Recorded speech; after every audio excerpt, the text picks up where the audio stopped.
Hey everyone, today I'm taking a look at Mille Fiori, which is a 2 to 4 player board game designed by Dr. Reiner Knizia. This one takes 60 to 90 minutes to play. The key mechanisms of this game are pass and draft, and I suppose everything else is a big point salad which takes place on this big board here, which is divided up into these individual mini games, all of which offer points in different ways. So the objective, of course, is to get more points than your opponents do by the time the game ends. During the setup of the game, you're going to have a bunch of these bonus cards put to the side, which kind of acts as a pool of options you can take should you unlock a bonus action. Each player is also going to have their own unique colour of these plastic diamonds, which you're going to use to claim spots on the board and get points accordingly. Now, during the start of the game, or each round, each player is going to get given 5 cards to draft from. You're going to pick one of those, you're going to resolve the action, and then you're going to pass the rest to your opponent on the left. So the cards are going to look like this, and they all relate to a different part or section of the main board. They all quite clearly depict what they do and how you gain points for doing so. But additionally, if you don't want to play for the main action, you can actually just forfeit it and move along this boat track at the bottom and get the corresponding amount of points. But let's talk about what all the different actions you can take and how they score. So this top left-hand part of the board is quite simple, where you're trying to create chains of your pieces. So let's just say I drafted this card and resolved its action. I'm going to have a look at the matching symbol, in this case this fire one. I'm going to place my piece there, and then I'm going to get a point for each of my corresponding pieces in a chain there. So in this example, I'm going to get 3 points. But then in the future, if I want to place another one, I'm going to get 4 points and then 5 points. Now, if I ever place a piece of mine on this pestle and mortar symbol, then I'm going to get double the amount of points. So it's quite valuable if you create a network connecting to one of these symbols. Now, additionally, if you ever create a triangle like this around one of these stars, it means you're going to get a bonus action and going to get to draft from the kind of communal pool on the side and get a follow-up action for free. So that's a very valuable way to get more actions chained together. Additionally, if you get one of each of the different symbols here, then you can claim the spot in priority order. So if I'm the first person to get one of these, one of these, one of these, and one of these, then I'm going to place that piece on the highest amount of points. And the next person to do it will take the next lowest, and so on. These key cards correspond to this track going around the right-hand side of the board here, like so. And when you do that, you're simply going to place your player piece on the next available number in the row here, like so. And now you're going to have a look for any of your pieces adjacent to each other, or adjacent to the one you've just placed, and calculate the total value of that. So in this example, the red player will gain 7 points because they've got the 3 here and a touching 4. So you want to be trying to create as many of these in a row as you can without any interruptions. Now, additionally, if you ever gain 3 different numbers, you're going to get a bonus action, again, using those communal cards at the side of the board. And if you gain 4 different numbers, you are going to claim the 20 points, and then so on, 15, 10, and 5, depending on how quick you achieve that. And after that, if you get 5 different numbers, you're going to get another bonus action. These two parts of the board here work in the exact same way, where you're trying to create these pyramids of your colours. So let's just say that the yellow player played this symbol here. They're going to have a look for the matching shape on the board, and then they're going to place their piece on that. So they could either go here, here, or they can actually go here now, because you can actually build from the bottom up. But I couldn't go straight in and say build here, because that doesn't have a foundation of a pyramid to build on. Now, when you do that, you're going to have a look at the card here and see how many points you get. So on a base level, you're only going to get 1 point for each one. On the middle level, you're going to get 3 points. And on the top level, you're going to get 6 points. However, if you play the exact right symbol, and this is like the only exception where you can play any card to place anywhere here. But if you match that symbol perfectly, you're going to get double the amount of points. But you have to bear in mind that whenever you complete a perfect pyramid like this, not only are you going to score, but also the people below you in that pyramid are going to score their amount of points as well. So again, you've got to be careful about what you take, because somebody else might benefit more than you do. Now, additionally, much like the other sections, if you get one of each symbol, you are going to get the 20, 15, 10, or 5 points. And again, this part of the board works in the exact same method. Additionally, when a player completes that 3rd level of the pyramid, they are going to get a bonus action. And the final section of the board is where these two different cards come into play, these boat cards and these good cards, and these kind of work harmoniously with one another. So basically, these good cards, again, you're going to have a look at the type of good, or the particular type, and you're going to play one of your pieces on that type of good. So in this one, you've got this kind of chalice thing. You're going to put your piece on that chalice. So let's say I put it here, like so. And then you're going to get a number of points equal to the amount of these ones that have already been claimed. So that's going to get me 1 point. But say someone puts a second one down, they're going to get 2 points and then 3 points and so on. But also everybody else in that column is also going to get the points based on that. So you've got to be careful, again, about what you're going to award your opponent. However, this one does have a slightly different incentive to give your opponent more points than you do, because if you ever do that, you're going to get a bonus action. And again, just like the other ones, if you get one of each different type of good, then you're going to get the 20, 15, 10 or 5 points, depending on how quickly you do that. Now, these boat tokens here, which correspond to these boat cards, you are going to, again, put one of your player pieces on that spot. So let's just say the green player played a boat card and wanted to claim this first spot of the boat here. Now, this is like the only region that doesn't dish out points instantly. So this one, they only actually score once each of these spots has been claimed by the same or different players.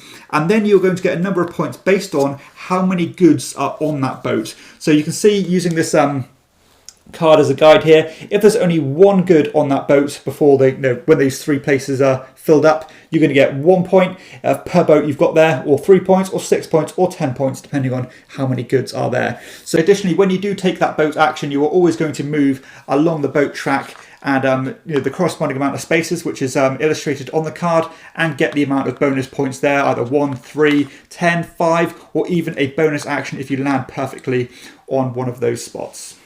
So once each player has taken 4 turns and taken the corresponding card action, the remaining card you're left with is going to get placed into the communal card row, meaning that other people can potentially access it should they get a bonus action for taking another one. And as I said earlier, you're going to keep on playing until somebody has placed all of their glass diamonds here, or until the draw deck runs out, and then you're going to calculate who's got the most points, and that player is going to be the winner. Okay, so let's get into some thoughts on Mille Fiori. So pass and draft is something I tend to enjoy, but I tend to like those games more when the pass and draft is just a smaller part of it, whereas in this game it is quite a big feature of the game and plays quite a pivotal part on what you can do, because of course there are so many things you need to consider here, not only for yourself but for the other people as well, and how they are going to benefit from your draft. Because there are so many different ways you can score here, and some of which will give your opponents quite a hefty amount of points if you are not careful. And something as well that I'm not normally too fussed about in drafting games is the idea of hate drafting, or drafting just to spite somebody else getting a particular card. This one, I think that's unavoidable. I think you need to be on the ball and be careful about what your opponents are getting, and be careful not to give those players certain cards. If, for example, this part of the board up here, you are going to get a hell of a lot of points if you do manage to get a big chain together. Because again, this yellow player here has got 1 point, then he's got 2 points, then he's got 3 points, then he's got 4 points, and then he's got 10 points because this is a doubling spot. So this idea of snowballing can really run away with you, and you can get a hell of a lot of points if you do not stop that. Meaning that you might want to start drafting cards on your turn simply to stop that yellow player from getting the next one in their chain, and potentially even from cutting them off their route completely, just to stop them in their tracks, and again to stop that snowballing of points from happening. But that being said, although you are trying to create these routes of points, and you've also got to be careful about trying to diversify somewhat, because there is a big swing of points available here as well. So this idea of spinning these plates and considering so many things with each draft is a really strong thread throughout the game. How am I going to stop my opponents? How am I going to be the first person to get this big bunch of points here? And how am I even going to get my own chain built as well? At the same time, you want to be trying to complete these diamonds so that you can get this bonus action. So again, just layers and layers of choices here that you need to consider with each draft. And that is only one facet of the game. You've got so many different things going on here. You've got this big chain of keys here that I really enjoy, and particularly when you have these big high points next to each other like this. If you get a big chain going here, that's again a huge chunk of points that you cannot avoid. But at the same time, you might be conflicting yourself. I really want this next one in the chain here so I can get loads of points here. But at the same time, there's a really inviting spot here, or there's a really inviting spot down here on the boats that I need to claim. So again, just so many things you need to consider, and not only with the idea of getting the points from straight up the action, but again the diversification and the bonus actions themselves, because there could be a great card just sitting there waiting to be used should you get a bonus action. Now I do think some of these games work a little bit more interestingly than others. Now that's not saying I dislike any of them. I think all of them are interesting. But again, some of them are just a bit more inviting than others. Like, I think this this pyramids part of the game is probably my least favourite. Again, I'm not saying I dislike it because it's still quite fun. But this one, you are going to be kind of inviting other people to get more points with each of your placements. But I understand why they did that perfect matching thing where if you match that symbol perfectly, you get double the amount of points, meaning that you're more invited to go there and that incentive to go there is stronger. And again, that also relates to the top spot here. You know, if you build that perfect pyramid, you're going to get double the amount of points, which I think is like 12 points, and get the bonus action. But again, considering the net gain, that the red player is going to get 3 points here, the yellow player is going to get 3 points here, and a point at the bottom one as well. So again, I love that idea that even when it's not your turn, you can start getting this little engine of points just passively when it's even when you're not even involved in that decision, which is really cool, and again adds a new level of engagement. Now the boat part of the map here is probably one of the most involved parts of the game that lets you, or makes you just sit back and think a bit more with each placement, because this is almost like a game of chicken where again you are building this incentive of points before you actually get those points, because again the points are only dished out once the fleet of ships is complete, meaning that if you put, say, 2 pieces down there just to secure your spot, somebody else might shove the last one down before there's even any goods on there to stop you getting so many points. So it's kind of striking this balance between the two of having a healthy amount of goods on that ship before you put your ships there, but claiming the ships at the same point to reserve your space. So again, that kind of tension of what you want to do first and keeping the two balanced is cool, because again there's a lot of points that could be had here. But I do love that carrot that the designer dangles in front of you to want to load the goods up, because it does cascade, it does snowball the more you put these things down. And even if you award your opponent more points than you get for placing these things down, then you get a bonus action which could reward you more in other parts of the game. So again, all that idea of who's gaining the most out of each placement is where the decision space really lies, because you are showered in points in this game, and sometimes you have to be prepared to give your opponent points for you to gain more. So the decisions in this game are plentiful. There's so much you need to think about, but I do love the fact that it is tied back to this draft system, so you are somewhat tunnel visioned to what you can do. You can't just pick and choose which you want to do each turn. Again, you are restricted to the cards you have in your hand. Now, despite there being quite a bit going on here, I do think the game does a good job of being digestible, because individually each of these parts of the game are very easy to understand, and I think it's only going to take once to explain, maybe with the exception of the shipping area. That's going to take maybe a turn or a go or two, but still nothing terribly complex here. And this is one of those games that's almost bigger than the sum of its parts, because again, if you break it down, very easy to understand, but once it comes together, that's when the magic starts to come into play. I think the time investment for this game is spot on. It only takes 60 to 75 minutes to play, and you get a lot done in that time. And you can really sink your teeth into some of these mini games and get a lot of points in return. But at the same time, it's not too generous to the point where you can achieve too much and start getting bored with it. So I think that balance is very delicately done, and it pulls it off well. So I do like that idea of the game always being on the kind of that tension of the game ending anytime soon, because that deck of the cards is depleting, or people are getting a string of bonus actions and placing a bunch of their tokens down. And that is going to make you prioritize certain actions so you can get as many points as you can, as quickly as you can, without wasting any turns before the game ends.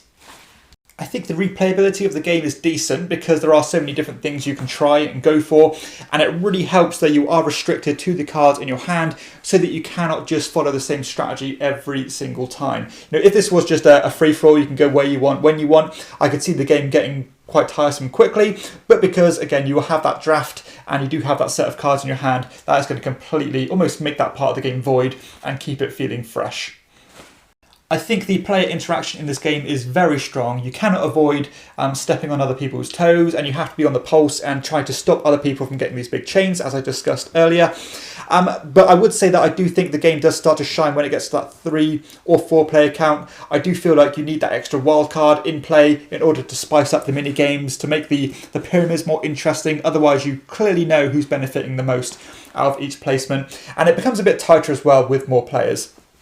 Additionally, I think like if you have that third player in the game or the fourth player, it's not always going to fall to you in order to stop those combos and things. So I think that's a more pleasant experience rather than being constantly paranoid about what your opponent's doing and constantly cutting each other off. And if you have that third or fourth player, you probably have a bit more wiggle room to do what you want to do, and maybe leave it to the other players a turn or two to stop people from running away from things. So I think the production for Mille Fiori is generally of a high quality.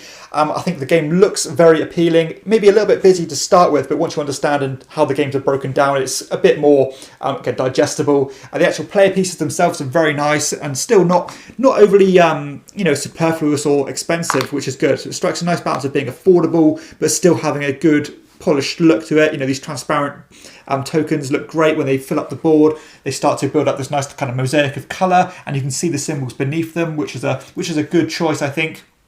The card stock is nice. They do have a lid and finished cards. They're a good size, so they're not sprawling everywhere, because you do build up quite a big pool of cards at the side of the board. So it's nice that they made that choice to make the cards smaller. And yeah, generally I'm very happy with things. I think the only exception maybe is that I would have liked the board itself to be a bit thicker cardboard, because it's a little bit thin and it doesn't lay perfectly flat. At least the version I have here doesn't. So it would be nice for that to be a little bit more deluxeified. But other than that, very happy with the production. And I think it fits the look of the game very well. Okay, so final thoughts on Mille Fiori. So I think this game is extremely enjoyable. I think it does a good job of feeling satisfying with each turn you take, but it still does a good job of making the game feel tense and being careful and on the pulse with what other people are doing. So I do like that level of interaction. Now, I don't know if this is like a new niche of game that Knizia is starting to dive into, this idea of these point salad, combo-rific style games. We recently saw that in Witchstone, which was actually one of my favourite games from last year. I thought it was a truly excellent game. This one is almost comparable to that, where you have that same, those dopamine hits of doing all these big satisfying turns. But this one, I think, is a bit more interactive in respect of being careful about what you award your opponents. But I do like the way you are showered in points in these games. I do like the way that you can get these follow-up turns, and even a couple in a row if you pull it off by getting these bonus actions. And I love that tenseness of the draft. What are you going to take as a priority? Who knows what you're going to get next, And again, that being restricted really does work for the game, and you have to weigh up, what you're going to gain from each single placement. And that makes me feel engaged.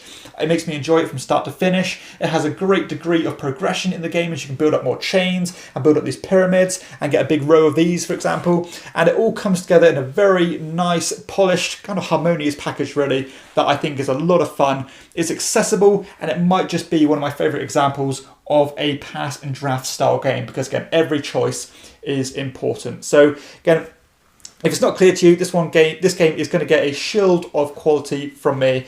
I recommend it. I think it's a lot of fun, and it's going to fit that nice kind of niche of a medium to lightweight point salad style game that I think a lot of people are going to enjoy. So that is Mille Fiori. I don't sleep on this one. I think it's kind of going to fly under the radar a little bit, and I don't think it should, because it is very good. That is Mille Fiori.